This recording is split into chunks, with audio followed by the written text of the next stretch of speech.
In Fulton County, a Trump U.S. attorney from Missouri sent the FBI in Georgia into the election headquarters to seize all of the voter data that they had. I've separately explained what a completely fouled up operation that was,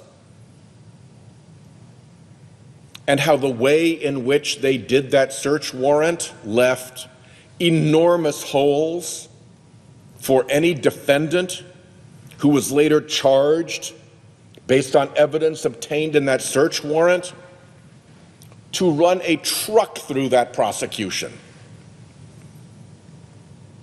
They violated really basic rules that prosecutors follow. Prosecution 101, rookie dumb errors. And that leads to only one of two conclusions. One is they're idiots, they're incompetents, they had no idea what they're doing.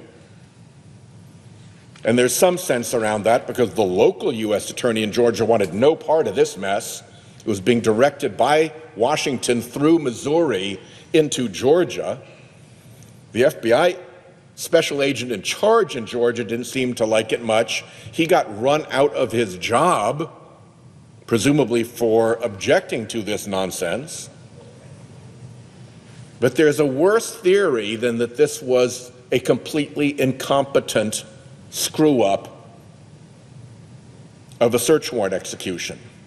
And that is, they didn't mind leaving all these holes for a future defendant, somebody charged on the basis of that evidence, to exploit. They didn't mind opening these unnecessary vulnerabilities in a case for a defendant who might later be charged to exploit, because they never thought there would be a defendant. The point wasn't to do a criminal prosecution or even a criminal investigation.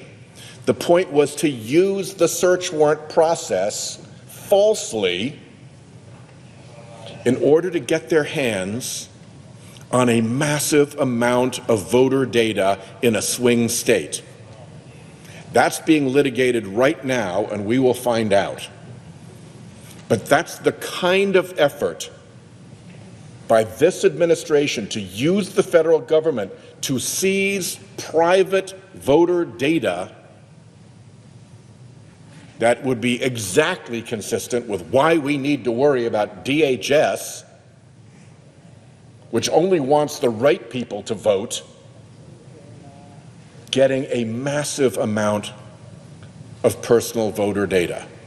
In Rhode Island, our Secretary of State is fighting that right now because he understands that Rhode Islanders want their voter data to be private, to be safe, and not to be part of some massive political election interference operation run using ICE, using FBI, using DHS, and using this voter information to hand out to political operatives to make sure that a weaponized federal government is not used to try to throw the election.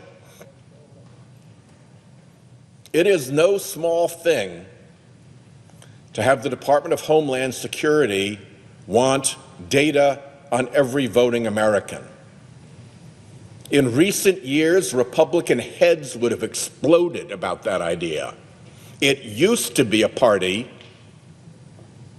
that cared about voter privacy, that in the contest between an individual and the government tried to take the side of the individual.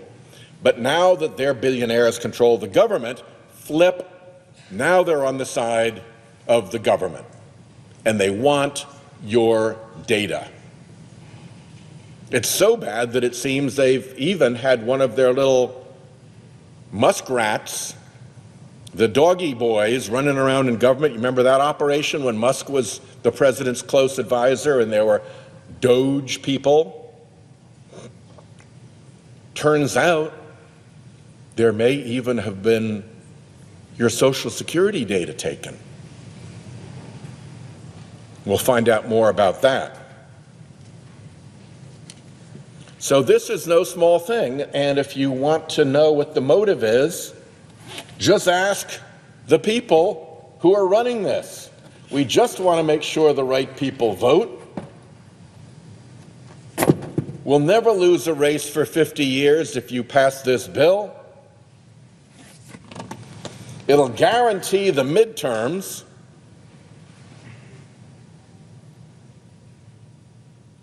You're going to win the midterms at levels you can't even believe, and you're